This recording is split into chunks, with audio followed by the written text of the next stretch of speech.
అందరికీ నమస్తే. ఆంధ్రప్రభకు స్వాగతం. నేను మీ సంతోషి. ప్రస్తుతం మనతో ప్రొడ్యూసర్ చిట్టుబాబు గారు ఉన్నారు. నమస్తే సార్.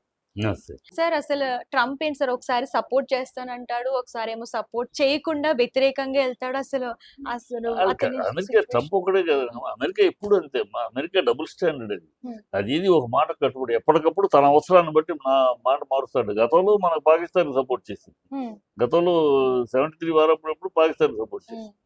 అప్పుడు రష్యా మనం నిలబడితే మనం సాధించగలిగాం. వాళ్ళు ఎప్పుడు నిలకడ లేదు. వాళ్ళు ఎవరికి వాళ్ళు మిత్రులు కాదు, ఎవరికైనా వాళ్ళ శత్రువులే. వాళ్ళ అవసరాన్ని బట్టి, వాళ్ళ దీన్ని బట్టి, ఇవాళ నీతో నాకు అవసరం ఉందంటే నీ వల్ల నాకు నువ్వు నా మిత్రువు అనేస్తాడు. ఎవరన్నా బుష్ ఉన్నా ఇంకోడన్నా India is my best friend, strategical friend, గొప్ప డైలాగ్ మాట్లాడతాడు. నువ్వు కాదు, పాకిస్తాన్ వల్ల వాళ్ళకి ప్రయోజనం ఉందంటే Pakistan is our strategic best friend, we cannot allow India to dictate terms to Pakistan, ఇలా మాట్లాడతారు. వాళ్ళు వాళ్ళ అవసరాన్ని బట్టి, వాళ్ళ పర్సనల్ ఎజెండాని బట్టి మాట్లాడతారు. వాళ్ళు నిలకడలేని అమెరికాది కేవలం డబ్బు ఉంది, అగ్రరాజ్యం అని పేరు చెప్తే అక్కడ అన్ని రకాల రుగ్మతలు ఉన్నాయి. ఆ రాజకీయాల్లో రుగ్మతలు ఉన్నాయి, పరిపాలన రుగ్మతలు ఉన్నాయి. అదొక ఇర్రెస్పాన్సిబుల్ కంట్రీ అమ్మా.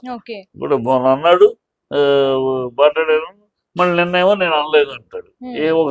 ఒక president of a country like US తనే అన్నమాటే అది రికార్డ్ వీడియోలో వచ్చినాయి, టీవీలో వచ్చినాయి, తన నోటి నుంచి వచ్చిన మాటలే. ఇవాళ నేను I never said, I told him, నేను అడిగాను అనలేదు అని అంటాడేంటమ్మా. ఎంత పశ్చాబద్ధం! ఏమాత్రం ఇజ్జత్ లేకుండా, ఏమాత్రం సిగ్గు శరం ఏముండదు. మాట మార్చడానికి, మాట అబద్ధం, మాట తిప్పేయటానికి. వాళ్ళకి అమెరికన్స్ అంతే.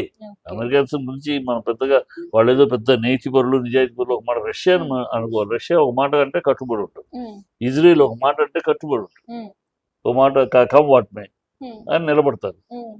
ఈ అమెరికా ఎప్పుడు లేదు, ఇవాళ కాదు, సంవత్సరాలుగా ఎప్పుడు దాన్ని నిలకడ లేదు. ఆఫ్ఘనిస్తాన్ ఒకసారి పోరాడితే ఒకసారి సమర్థిస్తుంది దాని అవసరాన్ని బట్టి.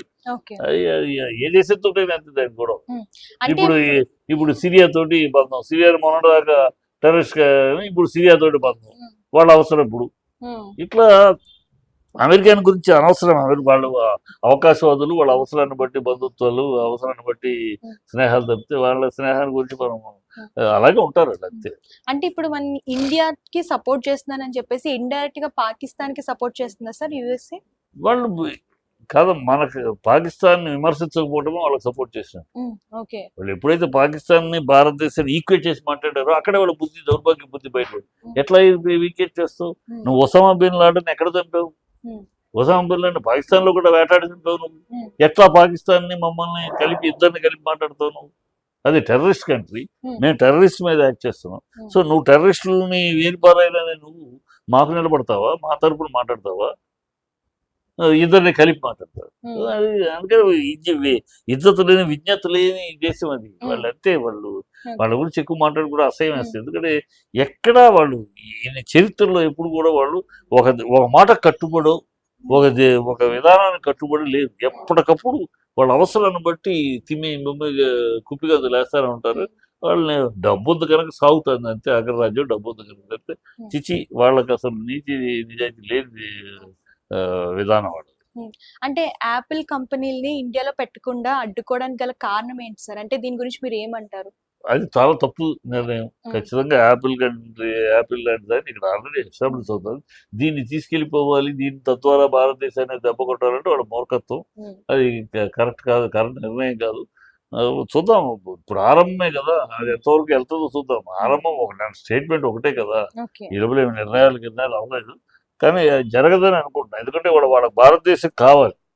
భారతదేశాన్ని అంత ఈజీగా ఇప్పుడు ప్రస్తుతానికి నేను ఏదో మాట్లాడవచ్చు, కానీ భారతదేశాన్ని పాకిస్తాన్ కోసము, చైనా కోసము, మన ఇప్పుడు చైనాతోటి వాణిజ్యం అవసరం, పాకిస్తాన్ తోటి ఏదో అవసరం కనుక అట్లా మాట్లాడుతాడు. అటు ఇటుగా తావరకు మీద మాట్లాడుతున్నారు.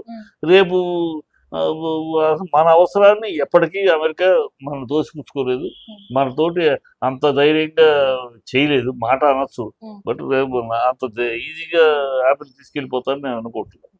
Thank you.